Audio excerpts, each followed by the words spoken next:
Okay. Well, that was your cue to say we're back. We're back. Yeah.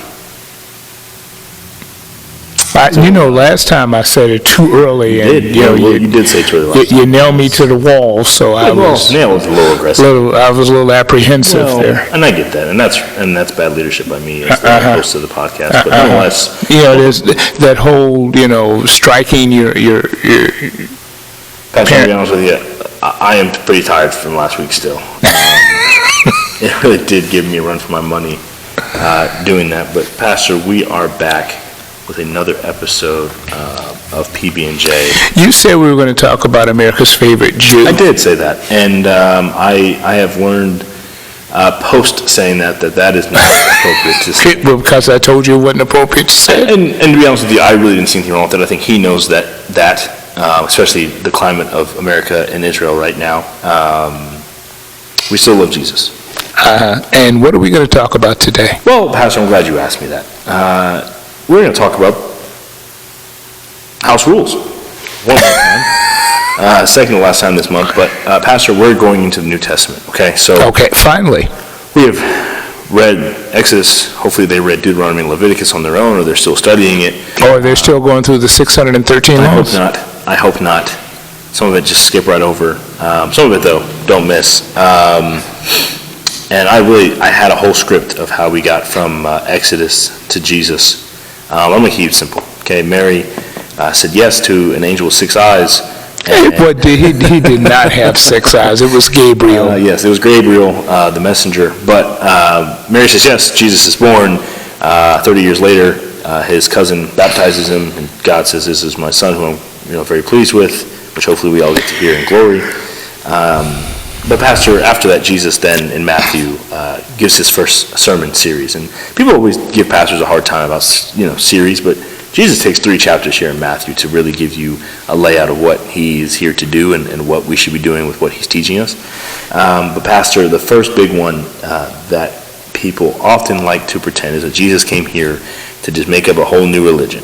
Okay, the Jews accuse him of that.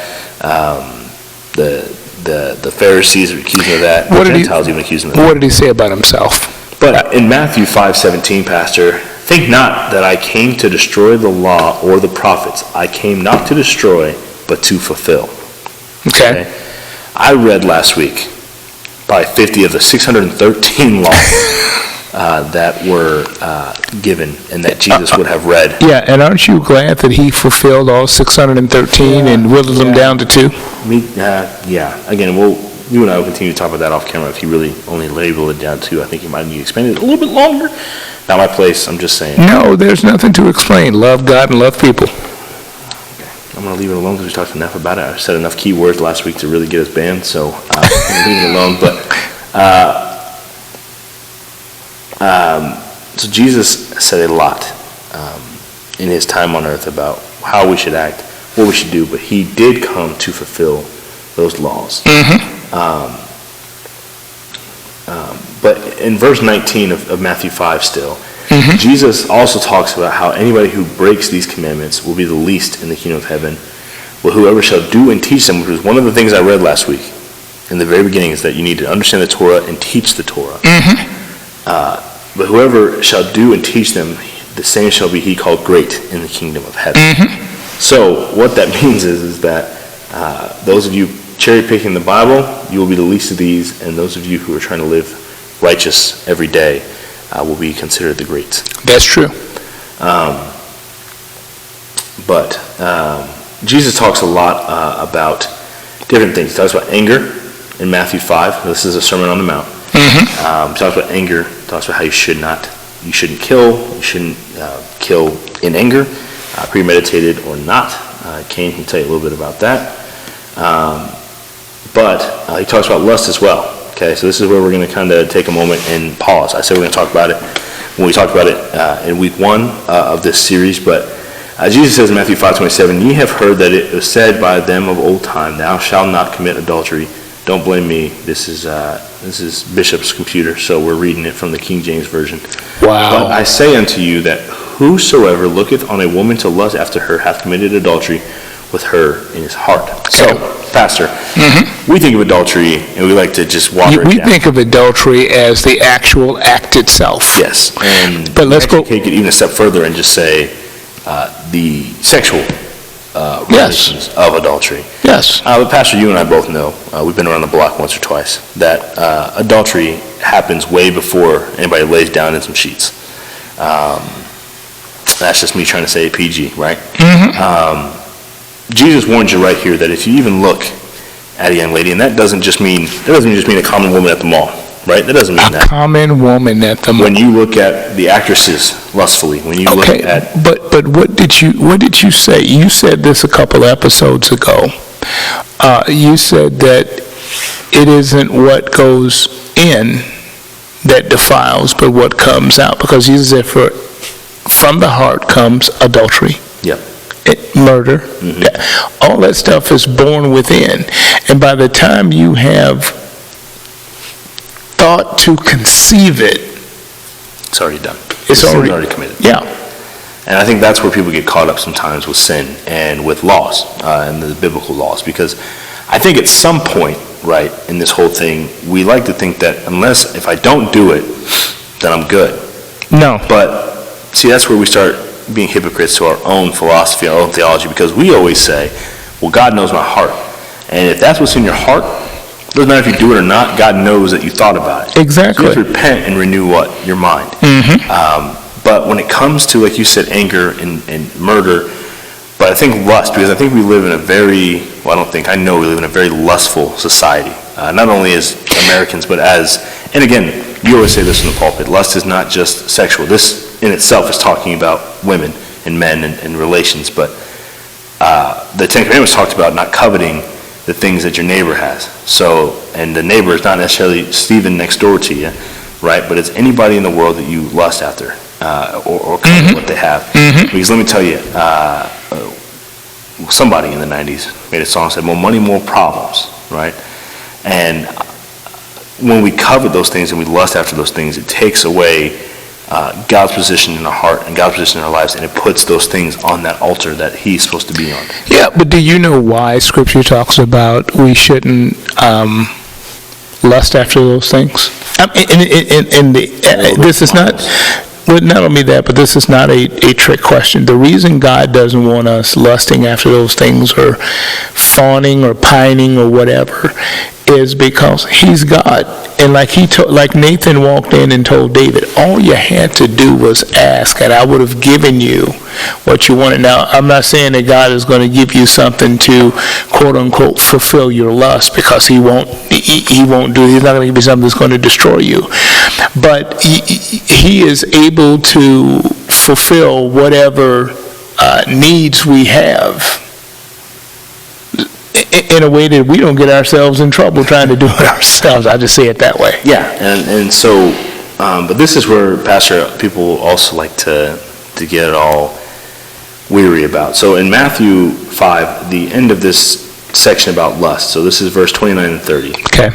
And if thy right eye offend thee, pluck it out and cast it from thee, for it is profitable for thee that one of thy members should perish than not that thy, oh boy, I'm struggling here, and not that thy whole body should be cast into hell. And then same thing, if your hand offends it, cut it off, cast it. It's better for your hand to be gone than your whole body go to hell. So, people, of course, because, we live in a world where, we only like to take things literal when it can help us make mistakes. This is not talking about self-mutilation. No, That's important. it's not. But it is, what Jesus is saying here is that it is better that you never think those things, that you get rid of whatever it is. Cast away the magazines, the websites, cast away the vision boards and all the stuff. And I'm not saying anything about vision boards, but usually those become idols rather than plans on what we're doing.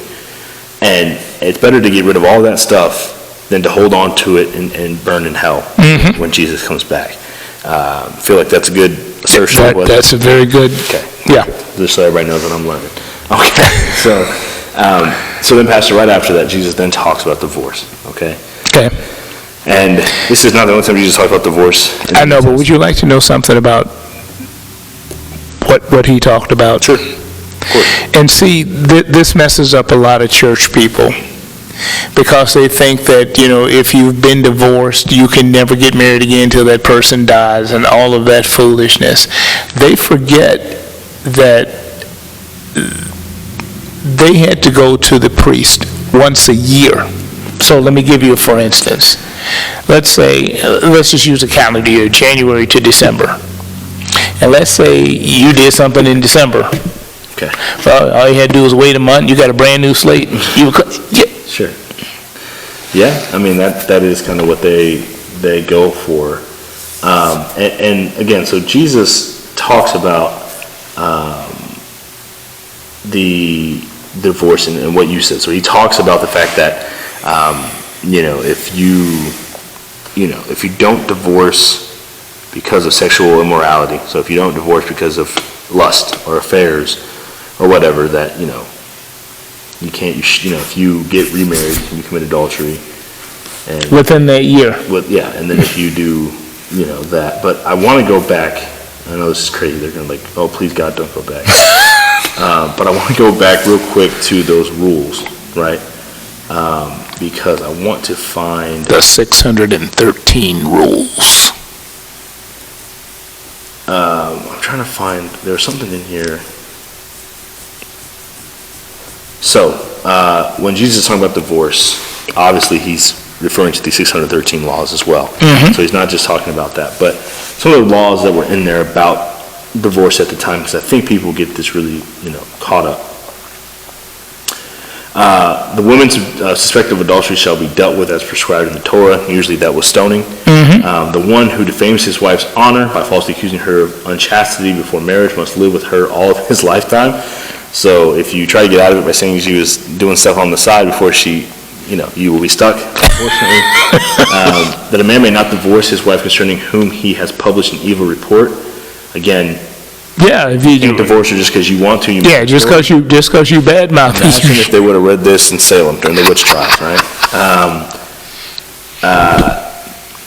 You have to have a formal written document to divorce, which obviously we do that today. But not only that, but Jesus even made mention of that. He says, Moses declared that you shall give her a bill of divorcement, but he did that because of the hardness of your heart. Yes, which we're going to talk about in just a second. That one, the one who divorced his wife shall not remarry her, if after divorce she had been married to another man. So you can't divorce, you can't go find somebody else, you can't go find somebody else and realize maybe you were better together and come back. You got to just kind of take the L there. Mm-hmm. And the widow whose husband died childless must not be remarried to anyone but her deceased husband's brother. Luckily, we don't do that anymore because some of you are in big trouble. To marry the widow of a brother who has died childless, and then the widow formally release the brother-in-law if he refuses to marry her. So I guess if you don't think you're... Yeah, but the other thing about that, it was all about legacy in the Old Covenant. Yes. And you had a child to raise up a legacy for, Yeah, and unfortunately, David and Solomon, they kept doing it. God knows. Amalek and all them. Okay, but Pastor, the Pharisees did try to trap Jesus with this divorce question. True. And I think the important thing that people need to remember about that story is the people asking Jesus that question, there was two different trains of thought on divorce at the time. And so they're trying to trap Jesus in this dichotomy of who's right, who's wrong. Mm-hmm. And Jesus didn't fall for it, obviously, because he's Jesus. But there are some people that were teaching that it's okay to divorce your wife for whatever. So if she got ugly, if she got fat after childbirth, if she didn't cook right, if she didn't dress right, if she didn't kiss you goodnight, all those things, they were teaching that it was okay to divorce. Yeah. And Jesus was letting them know, not here in Matthew, but I mean, it might be in Matthew. It's been a while since I've heard that story. But he was letting them know that there is none of that. There has to be a reason which is laid out in the law, which is adultery, which is premarital affairs, things like that. That is what he, gives you the certificate to do. So that's kind of the thing about divorce there.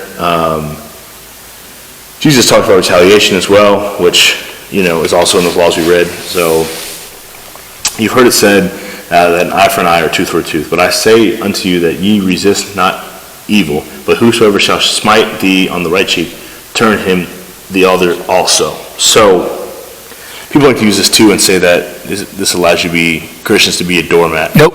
That is not what Jesus is saying here when he's talking about this.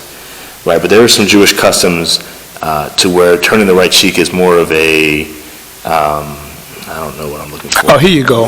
You did it, do it again. Yeah, it's more of a like, okay, you got it, but do you have the goal to do it again? Yeah, do it again.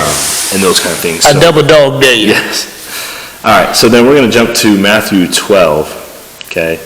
And I believe it is verse 31. Let me make sure before. I like using the Bible on this computer. It's exciting. You do have different translations So up there this too. is- Yeah, well, we can only do so much at once. So in Matthew 12, verse 31 and 32, Jesus talks about what we talked about that first week, blasphemy, right? He says, "Wherefore I say unto you, all manner of sin and blasphemy shall be forgiven unto men, but the blasphemy against the Holy Ghost shall not be forgiven unto man. And whosoever speaketh a word against the Son of Man, it shall be forgiven him. But whosoever speaketh against the Holy Ghost, it shall not be forgiven him, neither in this world, neither in the world to come." Would you like to know why? Sure. The Spirit of God represents all that God is. Yes. And if you've got nerve enough to take God's character and defame it and say that that's the devil, Come on now. Come on now. I'm just saying. So then we're going to Mark 7 to kind of wrap this whole thing up here. Okay. Because Jesus talks a lot about a lot of things, and you honestly should be reading the Gospels anyway, so we are giving you a little roadmap. One of my favorite book in the New Testament, Mark 7:21. The Cliff Notes of the New Testament. Yes. So this is exactly what we're talking about when it comes to what goes inside of him. What is inside of the man, the heart of the man, is what comes out. And in verse 21 of Mark 7, Jesus says, "For whom within out of the heart of men proceed evil thoughts, idolatries, fornications, murders." And then verse 22 says, "Thefts, covetousness, wickedness, deceit, lavishness, and evil eye, blasphemy, Lasciviousness. thank you, pride and foolishness. All these evil things come from within and defile the man." Now, when we say as Christians that God knows our heart, this is what's in your heart. Now, Yeah, I'm not saying that's in your heart. I want to make sure I'm not just saying all people listening under the sound of my voice are doing these things. No. But just because you don't have the whole list doesn't mean you don't have some of the list. And I think, again, the thoughts that we have, they are rooted somewhere. They don't just come out of nowhere. Don't let anybody lie to you and say your thoughts just appear and they just pop in. This isn't a yoga class, right? These things normally are festered upon, are built up, and the enemy uses them as strongholds in our lives. Yeah. So when you talk about evil thoughts, when you talk about adultery, when you talk about murder, thefts, covetousness. You sit there and you ruminate or imagine or meditate on that stuff. Yeah. And that And the seed of it is born in your heart. yeah. And it's just a matter of time before you act out. Like you said a little while ago, nobody just wakes up and says, "Well, I'm going to commit adultery." Yeah, well, they shouldn't. Hopefully not, But you start by having a lustful eye. Yeah. You start by having thoughts of fornication or adultery. Or you start coveting, your neighbor's wife or your neighbor's daughter. Or like your boy Solomon said back in Song of Songs, Jeez Louise. don't start love before it's time. See, when you ignite things, The enemy knows how to use it. yeah, it's gonna go places. We try not to give him too much credit here on PB&J, but the devil doesn't know how to move the evil thoughts far. Yeah, well, the reason he knows how to do that is because he's a flesh devil, not a faith devil. And that is the message. So, Pastor, Jesus obviously came to fulfill the law of Moses, the law of... all 613. Yeah, somehow. And while he came to fulfill those laws, Pastor, and I think, again, we don't want to get too lost in that proverbial sauce there are a lot of things, again, I'm going to say it all month, a lot of these things, they don't just pop up. The devil doesn't just throw them on you like Job, right? Because what do we learn about Job when we talk about Job probably about 2 years ago now at this point? Job did it to himself, with his thoughts. So sin and our willingness to break the law doesn't just come from necessarily just straight will. Well, what did I say in service a few weeks ago? 95% of the spiritual warfare that we're in happens between our ears. Yeah, it does. It does. Jesus knew that. So Jesus gives you a great template of how to handle it. And next week, we're going to go to Jesus's, I believe, his beloved apostle, which is Paul. I know he wasn't an official and he didn't get the letter and all that stuff, but Paul did a lot of great things and gave us a lot of great instruction, and he talks a lot about this stuff. So we're still talking about rules and laws next week, but we're going to start going into exactly the kind of repetitiveness that we're going to see from Genesis, Exodus, into the letters of Paul, and then we'll wrap it up right before Revelation. So, I'm looking forward to that. Yes. That ought to be fun. So, again, read the Gospels. Jesus says a lot in the Sermon on the Mount. We did a whole study on the Sermon on the Mount, but there's a lot of things in there that Jesus talks about that I think we don't get taught a lot in church. We don't get taught a lot in Sunday school because unless you're at the engrafted word. Right. Well, I had to learn it from somewhere, but it's not all about Jesus walking on water and duplicating bread and fish. There's a lot more to what he came to do. So until next week, go and grow with purpose. Peace.